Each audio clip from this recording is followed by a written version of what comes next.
ओम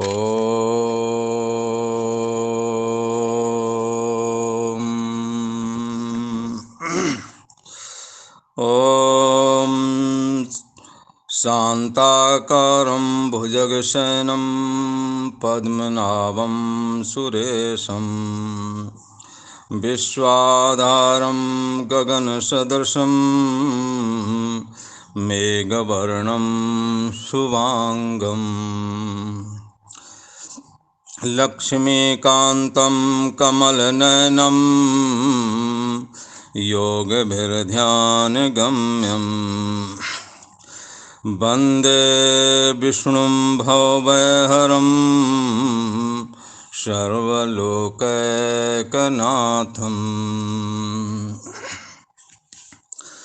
यं ब्रह्मा वरुणेन्द्ररुद्रमरुताः स्तवन्ति दिव्यैस्तवैर्वेदैः साङ्गपदक्रमोपनिषदैर्गायन्ति यं सामुगाः ध्यानावस्थिततद्गतेन मनसा पश्यन्ति यं योगिनो यस्यान्तं न विदुः सुरासुरगणाः तस्मै देवाय तस्मै नमः। वसुदेवसुतं देवं कंसचाणूरमर्दनं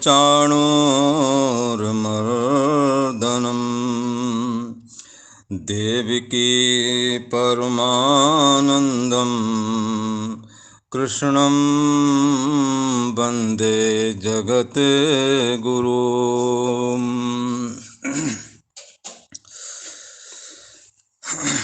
भगवान श्री हरि नारायण को नमस्कार है, जो शेष की शैया पर, शेष नाग की शैया पर विराजमान हैं। कैसा आकार है उनका? गगन सदृशम, जैसे आकाश व्यापक है ऐसे ही ये भगवान विष्णु व्यापक हैं। नेत्र कमल के समान है, लक्ष्मी के भरता, योगियों के भी ध्यान में न आने वाले, योग फिर ध्यान गम्यम। योगी लोग बड़े कई प्रकार से योगी होते ना, तो जो चैतन्यता पूर्वक समाधि लगाते हैं, जो कृत उपासक हैं, उन योगियों के द्वारा ध्यान करके प्राप्त किए जाते हैं। ये बोला, अकृत वालों को द्वारा भी नहीं प्राप्त होते। और ये संपूर्ण लोकों के स्वामी हैं। और कैसे हैं? भवभय हरम, जन्म मरण रूपी भय का नाश करने वाले हैं। बोला, ऐसे लक्ष्मीपति श्री भगवान विष्णु को मैं प्रणाम करता हूँ। ये कैसे हैं? इनके नाभि कमल से ब्रह्मा जी उत्पन्न हुए हैं, और ये देवताओं के भी ईश्वर हैं। ब्रह्मा जी हैं, वरुण जी हैं, इंद्र है, रुद्र है, मरुतगण हैं, आदि ये जितने भी देवता हैं अपने दिव्य स्त्रोतों द्वारा जिनकी स्तुति किया करते हैं और जिनकी कृपा का प्रसाद प्राप्त करना चाहते हैं। और सामवेद के ये जो गाने वाले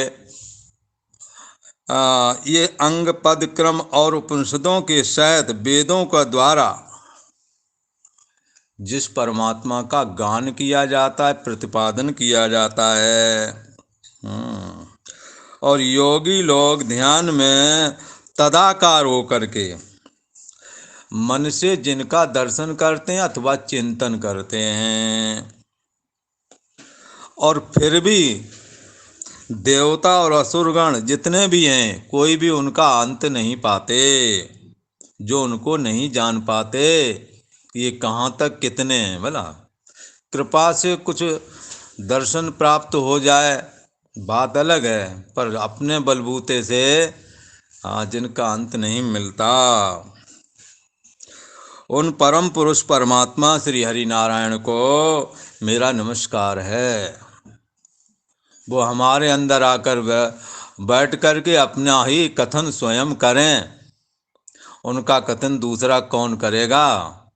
ये परमात्मा नारायण की वाणी है, उनकी ही वाणी से ये बोली गई है, दूसरे वाणी कैसे से बोल सकती है। इसलिए वही आए और समझावें गीता को, भला। कहते हैं कंस और ये वसुदेव सुतम देवम, कंस और चाणूर का वध करने वाला ये जो वसुदेव जी के पुत्र हैं,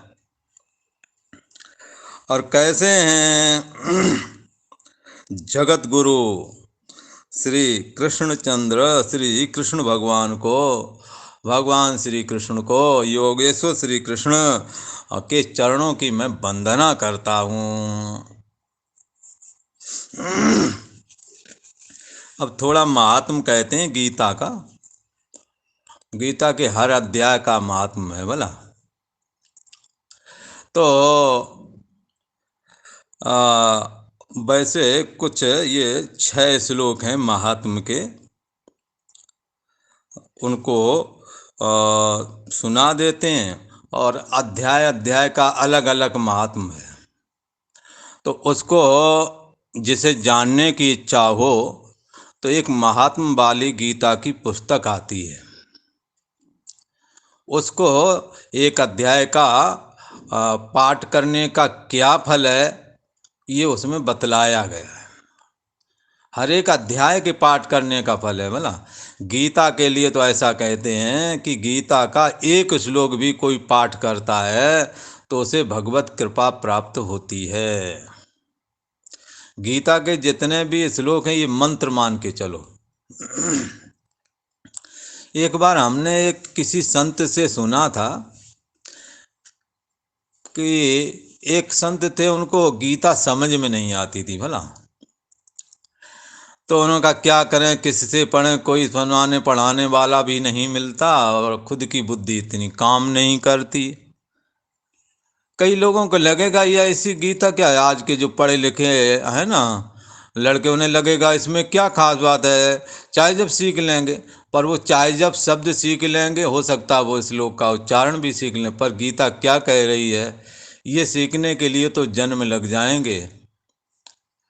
यदि कृत उपासक है, भगवत की कृपा प्राप्त हो तो तब ही इसको समझ में अपने हृदय में धारण किया जा सकता है। और गीता कोई पढ़ने या बोलने के लिए नहीं, ये तो धरातल पर जीवन जीने की विद्या है। आप कैसे कर्म करें कि आपका कर्म पूजा हो जाए, आप कैसे कर्म करें कि ये कर्म ही तुम्हारा योग हो जावे भला। देखो, शरीर वाणी और मन से सारे काम करते हो, यही काम करने के साधन हैं हमारे पास। अच्छा, और जब साधना करोगे तब कोई अलग से आ जाएंगे क्या? साधना यदि करोगे, भगवान का भजन करोगे, तो भी यही 3 है तुम्हारे पास, इन्हीं के द्वारा साधना करनी है। तो फिर क्या करना है, मार्ग ही बदलना है, दिशा चेंज करनी है। इन्हीं हाथों से जो अपने स्वार्थ के लिए करते हो वो दूसरों के लिए कुछ करो। दूसरों के प्रति फल की इच्छा ना रख करके, अपेक्षा बुद्धि तोड़ करके यदि आप कोई भी कर्म करोगे, वो कर्म आपका कर्म नहीं रह जाएगा, कर्म योग हो जाएगा। फिर कहें आसक्ति और फल की इच्छा से रहित होकर के ईश्वर अर्पण बुद्धि से अथवा अपने कर्तव्य पालन करने की बुद्धि से शरीर के द्वारा यदि आप कोई चेष्टा करते हैं तो वो चेष्टा कर्म कहलाती है, पर वो कर्म नहीं, कर्म योग हो जाती है। और इसी शरीर के द्वारा अपने स्वार्थ पूर्ति के लिए जब कृत्य करते हैं तो वो काम हो जाता है। कहते हैं तो काम, अब अपना घर का काम निपटा रहे हैं। ये काम भी आपका, ये कर्म भी आपका कर्मयोग हो सकता है। ये बात गीता बतलाती है। गीता कर्म को कर्मयोग कैसे बनाए, ये बतलाने वाली विद्या है। गीता कर्म ही पूजा है, ये कर्म को पूजा के रूप में तब्दील करने वाली विद्या है। गीता मान और अपमान में सम करा देने वाली, समझ विकसित करने वाली विद्या है। बोला, इसलिए आप गीता के श्लोक या और कोई चीज़ याद कर सकते हैं, पर जीवन जीने की कला यदि गीता से सीख ली तो सच्चे अर्थों में हमने गीता को धारण कर लिया है, पढ़ लिया है, ऐसा समझना चाहिए। गीता में भगवान ने कर्म, उपासना, ज्ञान, भक्ति आदि और भी तरह तरह की उपासनाओं का कथन किया है, पर उन उपासनाओं का मकसद तुम्हारा जीवन कैसे तपोमय हो जाए, सारा जीवन ही कैसे साधनामय हो जाए, यही गीता कहने का अभिप्राय है। भगवान श्री कृष्ण अर्जुन को जो गीता सुनाते हैं, वो गीता युद्ध जैसे मैदान में प्रकट होती है। तो युद्ध को कैसे साधना बनाया जाए। अर्जुन क्षत्रिय है, उसका कर्म युद्ध करना था। यदि आप ब्राह्मण होते तो ब्राह्मण का सारा कृत्य सुबह से लेकर के शाम तक का कैसे साधना में किया जा सके, यदि वो बात समझना है तो गीता की शरण में आ जाएं। यदि वैश्य हैं तो सारा व्यापार आदि जो भी करने वाले वो वैश्य कोटि के हैं, वो कौन भी कोई भी हो, किसी कास्ट के, उससे कोई लेना देना नहीं। पर जिनका काम व्यापार रोजगार आदि है वो सब वैसे ही हैं। इसलिए उनको यदि वो वैश्य कर्म यदि साधना में तपो में बनाना है तो गीता की शरण में आ जाएं। यदि अर्जुन का युद्ध रूप कर्म यदि कर्म योग हो सकता है, यदि वो साधना हो सकती है, तो आपका ये कर्म भी साधना हो सकता है। ये बात यदि समझना है तो आप गीता की शरण में आएं और आपको ये बात मालूम होगी, हमारा ये कार्य भी तपह कर्म हो गया, हमारा ये कार्य भी कर्म योग हो गया, हमारा ये कार्य भी पूजा हो गया। ये आपको इससे मालूम होगा। यदि आपने कोई अपना कार्य नियत कर लिया है, जैसे आप उच्च वर्ण में आपने चपरासी का काम नियत किया है, तो आपको वो कार्य ही मन लगा करके और आसक्ति और फल की इच्छा से रहित हो करके करना चाहिए। उसमें कोताही ना बरतना चाहिए। वो कर्म के द्वारा भी चूंकि आपने नियत किया है, आपने पकड़ा है, इसलिए वो कर्म भी कैसे पूजा हो सकती है, ये बात यदि जानना है तो गीता की शरण में आइए। आपको यदि जीवन का भार, यदि आपको अपना जीवन भार लगने लगा है, यदि आप जीवन से उकता रहे हैं, यदि कर्तव्य पालन रूप कर्म करते करते अपने परिवार के दायित्व, अपने भाइयों के दायित्व, अपनी पत्नी बच्चों के दायित्व उठाते उठाते यदि आपके कंधे थक गए हों और उठाया नहीं जा रहा हो ये भार, तो आप गीता की शरण में आइए। आपको गीता ये भार हल्का कर देगी, ये भार खत्म कर देगी।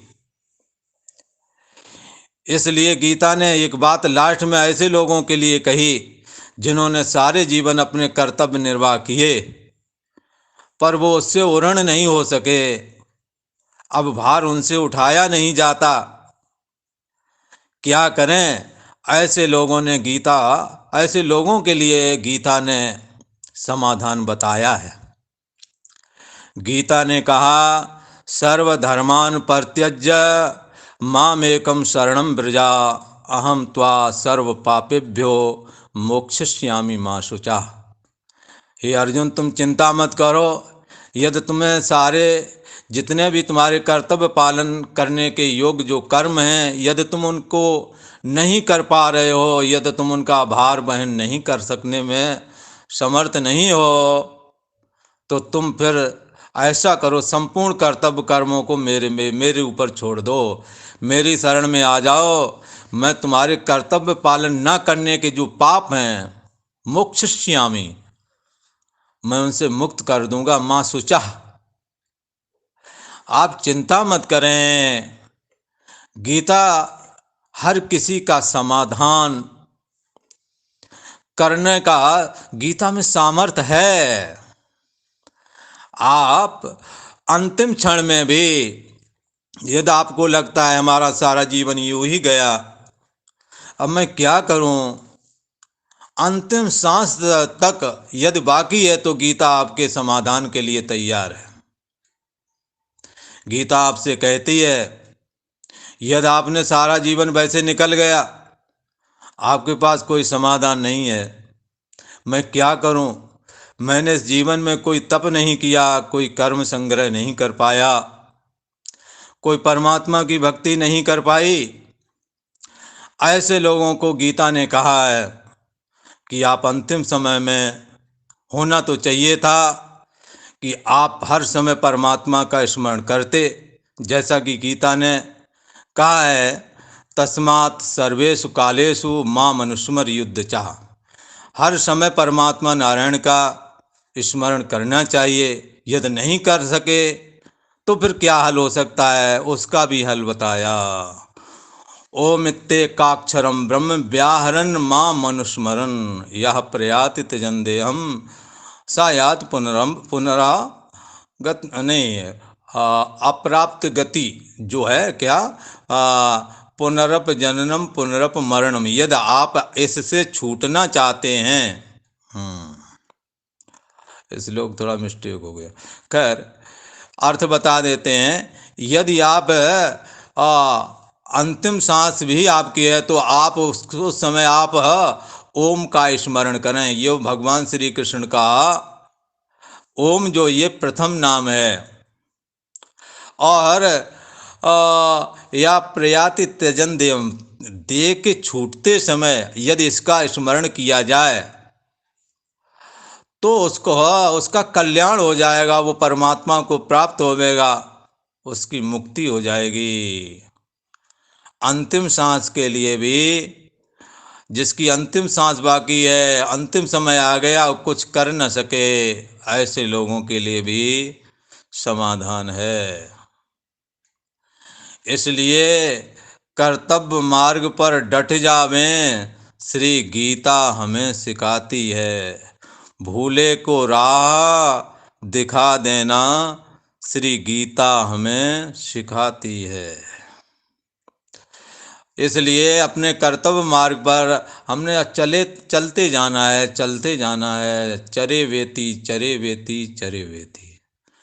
जो भी हमें कर्तव्य प्राप्त हुए हैं उनको करते रहना है। पहले थोड़ा सा महात्म कहते हैं, कहते हैं ये श्री मद् भगवत गीता का जो महात्म है, पहला ही श्लोक है इसमें, गीता शास्त्र मिदम पुण्यम यह प्रयेत प्रयता पुमान, विष्णो पद्मवाप्नोति भय शोकादि वर्जिता। अच्छा, ये गीता शास्त्र जो है ना, ये बड़ा पवित्र है। और कैसा है ये, यदि इसको पवित्रता पूर्वक इसे पढ़ें, ये पुरुष यदि पढ़े तो विष्णु का पद प्राप्त करा देती है। कि किसी ने कहा ये महाराज विष्णु का पद क्या है? विष्णु का पद, ये अंतर्यामी आत्मा ही विष्णु का पद है। अंतर्यामी आत्मा मैं हूँ, देह जगत आदि न मैं हूँ न मेरा है, मैं आत्मा हूँ, ऐसे भाव में स्थिति लाभ प्राप्त करना, यही विष्णु का पद है। यह भय और शोक से वर्जित स्थान है, इसमें भय नहीं। यदि शरीर में मैं बुद्धि है तो शरीर जन्मा है, शरीर मरेगा। जन्मना, अस्थि, वृद्धि, विपरिणाम, अपक्षय और मृत्यु, ये 6 विकार शरीर के होते हैं। इसलिए इसमें सदा भय है। पर शरीर से रहित जो अंतर्यामी आत्मा है, अथवा शरीर और जगत आदि जिससे जाने जाते वो इंद्रियां, और इंद्रियों को भी जानने वाला जो मन, और मन को भी जो जानता है, ऐसा जो अंतर्यामी आत्मा है, इसमें किसी प्रकार का भय नहीं। क्योंकि जन्म मृत्यु आदि का भय तो शरीर का रहता है, और सुखी दुखी होने वाला भय मन का रहता है। हाँ, और कर्ता भोक्तापना ये बुद्धि में निवास करता है, लेकिन आत्मा इन सब से रहता है। इसलिए भय शोक आदि वर्जिता, ये भय और शोक से रहित जो अंतर्यामी आत्मा है, इसी में भगवान विष्णु अपनी मैं बुद्धि किए हैं। यही विष्णु का पद है। यदि साधक विद गीता का शास्त्र का स्मरण करे तो भय और शोक से वर्जित जो ये विष्णु का पद है उसको प्राप्त कर लेता है। अब कहते हैं कि गीता का अध्ययन करने को मिल जाए। गीता अध्ययनशीलस्य प्राणायाम परस्य चा नैव सन्त हि पापानि पूर्वजन्म कृतानि चा। गीता अध्ययनशील, जो गीता का अध्ययन करता है, स्वाध्याय करता है। 15वें अध्याय में तो शायद कहा है अध्यात्म ज्ञान नित्यत्वम तत्व ज्ञानार्थ दर्शनम। साधक को चाहिए कि वो अध्यात्म ज्ञान का प्रतिपादक जो ये गीता शास्त्र है उसे प्रतिदिन पढ़े। अध्यात्म ज्ञान नित्यत्वम, अध्यात्म ज्ञान का रोज श्रवण करें। बोले रोज क्यों करें, एक दिन श्रवण कर लिया, बार बार सुनने से क्या फायदा होगा। हाँ, तो क्यों करके सुनूं। तो रोजाना ये मैं हूँ, ये मेरा, ये रोज कहते ये हमारे बाकी पराये हैं। ये आमता ममता रोज पकड़ते हो कि नहीं पकड़ते हो। जिसको रोज छोड़ने की बात कहते हो उसको तो रोज पकड़ते हो। चर्चा जब भी आएगी कहोगे ये हमारे बेटा है, ये पराये हैं। अहमता ममता का रोज नित्य प्रति स्मरण करते हैं। पर अहमता ममता से रहित जो हमारा ये गीता का अध्ययन करना, जिसके द्वारा अहमता ममता टूटती है, उसके प्रति आकर्षण बुद्धि का न होना, ये साधक के लिए अच्छी बात नहीं। भगवान ने 15वें अध्याय में कहा अध्यात्म ज्ञान नित्यत्वम, अध्यात्म ज्ञान का रोज स्मरण करना चाहिए। न मैं देव हूँ, न देह के संबंधी मेरे हैं, न देह और जगत जो दिखता है ये पहले नहीं था, बाद में नहीं रहा, अब प्रतिक्षण बदल रहा है। इसलिए गीता अध्ययन करने वाले को ये अध्यात्म ज्ञान का रोज विचार करना चाहिए, और रोज विचार करने से क्या होगा, अहमता ममता टूटेगी।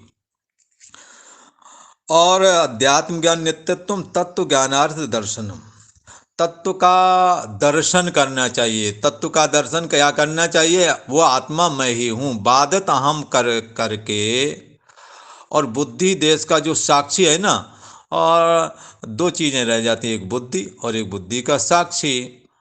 तो बुद्धि तत्व को यदि बाधित कर दें तो निर्लेप तत्व साधक को बाधित आम करके सोहम अस्मि करके स्वीकार करना चाहिए। तो ये चीज़ ये इसी को कहते हैं तत्व ज्ञानार्थ दर्शनम। तत्व ज्ञान का बुद्धि देश का साक्षी जो है वो मैं ही हूँ, सोहम अस्मि इति उपासते। इसी को रामायण में एक दूसरी तरह से कहते हैं सोहम अस्मि इति वृत्ति अखंडा दीप शिखासम परम प्रचंडा। ये वो मैं ही हूँ ऐसी एक वृत्ति, एक ऐसा सोच, ऐसे ज्ञानाकार स्थिति अखंड हमारे हृदय में होनी चाहिए। ये क्या है, यही तत्व का दर्शन करना, सोहम अस्मि करके। तो गीता का अध्ययन करने वाला हो और साथ में प्राणायाम करने वाला हो। मतलब नैव संत ही पापानि पूर्व जन्म कृतानि चा। ये दो चीजें अगर जीवन में हैं, गीता का अध्ययन कर रहा है, प्राणायाम कर रहा है, तो उसके ये पाप जो हैं, यदि पूर्व जन्म में भी किए हों, इस जन्म के तो सफाया हो ही जाएंगे। यदि पूर्व जन्म के भी पाप यदि उसने कर रखे हैं, तो गीता के अध्ययन करने से, साथ में प्राणायाम कर लेने से वो समस्त पाप खत्म हो जाते हैं। कैसे खत्म हो जाते हैं ये भी बतलाते हैं। मल निर्मोचनम पुंसाम जल स्नानम दिने दिने, सकृत गीताम्बस स्नानम संसार मलनाशनम। जैसे ये गंदगी को छुड़ाने के लिए लोग जल में स्नान रोज रोज करते हैं, ऐसे ही सकृत गीताम्बस स्नान में, गीता रूपी जल का अथवा गीता रूपी अमृत का स्नान करने से संसार का मल खत्म हो जाता है, संसार ही खत्म हो जाता है। ऐसा कहा, इसलिए क्या करना है, तो कहते हैं गीता सुगीता, गीता को अच्छी तरह से चिंतन करना चाहिए। गीता सुगीता, गीता कहते हैं जिसका गायन किया गया हो, उसको और अच्छी तरह से समझना चाहिए। गीता को भगवान ने गायन किया है, फिर सुगीता उसको और अच्छी तरह से समझने की कोशिश करना चाहिए। कि मन्य शास्त्र विस्तरी, दूसरा शास्त्र पढ़ने की कोई आवश्यकता नहीं है, क्योंकि गीता जो है उसमें सब कुछ मौजूद है। इसलिए यह स्वयं पद्मनाभस्य, यह स्वयं पद्मनाभ भगवान ब्रह्मा जी से, ब्रह्मा जी से जिससे निकले वो कौन है, भगवान विष्णु, उसके नाभिकों से ब्रह्मा जी प्रकट हुए हैं। या स्वयं पद्मनाभस्य है, मुख पद्मा विनिसृता, ये साक्षात परमात्मा नारायण से के मुख कमल से निकली हुई है। अच्छा, और भारतामृत सर्वस्वम, ये भारतामृत कहते हैं महाभारत। महाभारत में 1,00,000 श्लोक हैं, उन 1,00,000 श्लोक का ये जो गीता है ये सार है। भारतः अमृत सर्वस्वम विष्णु वक्तार विनिश्रितम, महाभारत का ये अमृत है, सर्वस्व विष्णुर वक्ता विनिश्रितम, और भगवान विष्णु के मुख कमल से निकला हुआ है। यही वजह है कि गीता गंगोदकम पीत्वा, गीता रूपी गंगा जल पीने के बाद में पुनर्जन्म न विद्यते, दोबारा जन्म नहीं होता, ऐसा कहा। तो गीता में जो ज्ञान है उसको धारण करेंगे तो वैसे भी देहाभिमान अहमता ममता मिट जाती है, इसलिए पुनर्जन्म ना होना स्वाभाविक ही है। तो भगवान कहते हैं तो इसमें बता दिया कि गीता रूपी गंगा का जल पान करने से, या गीता गंगोदकम, गीता रूपी गंगा का जल पी करके पुनर्जन्म नहीं होता, अर्थात जन्म मरण बंद हो जाता है। सर्वोपनिषद गावो दुग्धा गोपाल नंदना, पार्थो वत्सः सुधीर भोक्ता, दुग्धम गीतामृतम महत।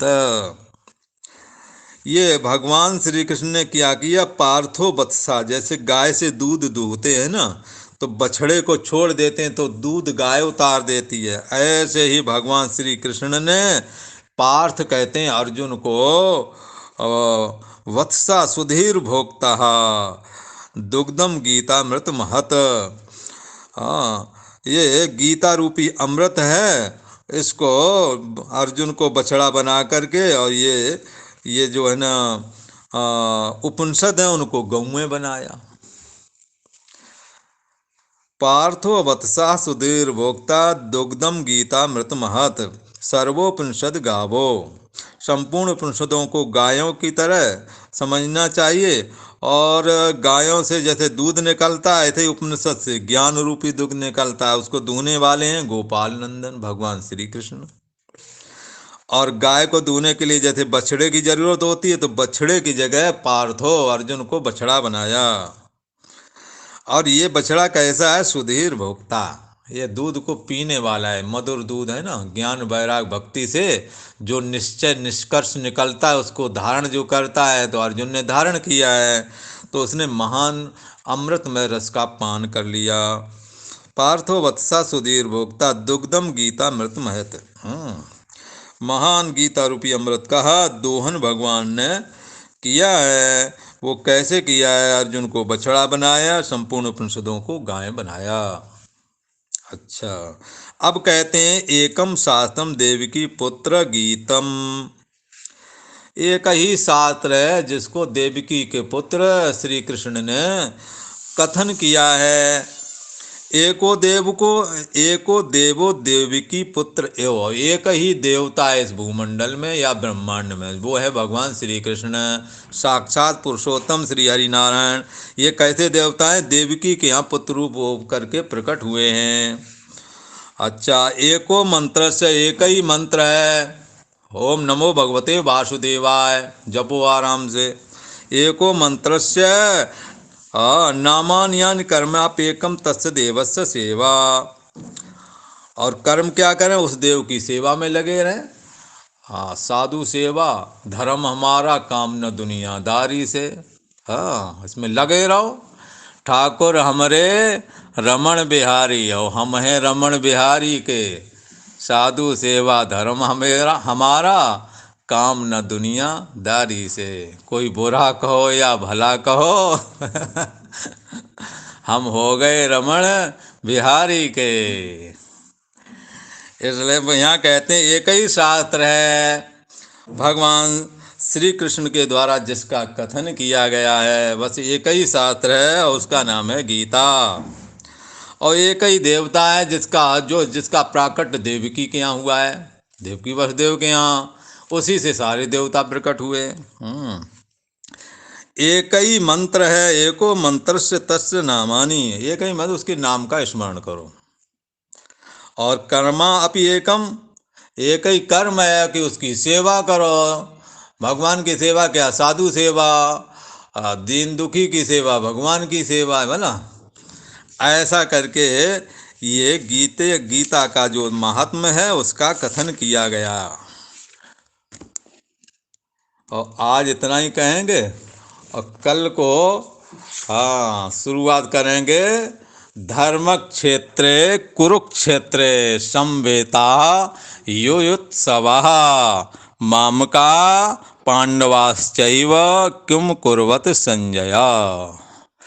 धर्म क्षेत्र कुरुक्षेत्र में संवेता युयुत्सवा, युद्ध की इच्छा लेकर के इकट्ठे हुए, बोला मामका मेरे, पांडवाश्चैव और हमारा भाई राजा पांडु था उनके पुत्र, बोला धृतराष्ट्र कहता है हमारे और हमारे भाई के पुत्र। मामका पांडवाश्चैव किम कुर्वत संजया, उसका जो मंत्री संजय है ना, उससे पूछता है हे संजय, हमारे और पांडु के पुत्र जो वहाँ धर्म के क्षेत्र कुरुक्षेत्र में गए हुए हैं, और किस लिए गए ये भी उसे पता है। कह रहा है वो युद्ध की युत्सवा, वो युत्सु हैं। युत्सु मतलब युद्ध के इच्छुक हैं वो लोग, वो ऐसे नहीं गए हैं, वो युद्ध की इच्छा लेकर के गए हैं। और फिर पूछा किम कुर्वत, उन्होंने क्या किया। अच्छा, ये गलत नहीं पूछ रहा है, जब तेरे को पता है, आपको अच्छी तरह से पता है कि वो युद्ध की इच्छा लेकर के गए हैं, बोला तो ये पूछना चाहिए था ना कि युद्ध का कौन मारा, कौन जिया, किसने किसको मारा, ये पूछना चाहिए ना। और आप जानते भी हैं, आप युयुत्सवा, युद्ध की इच्छा से वो इकट्ठे हुए हैं, वहाँ लड़ने के लिए गए हैं। तो फिर ये क्या किया, ये क्यों पूछा? ये नहीं पूछता कौन मर गया, किसने किसको जीता, क्या हुआ, ये नहीं। किम कुर्वत, उन्होंने क्या किया। धर्म क्षेत्रे कुरुक्षेत्रे समवेता युयुत्सवः मामका पांडवाश्चैव किम कुर्वत संजय। ओम शांति शांति शांति।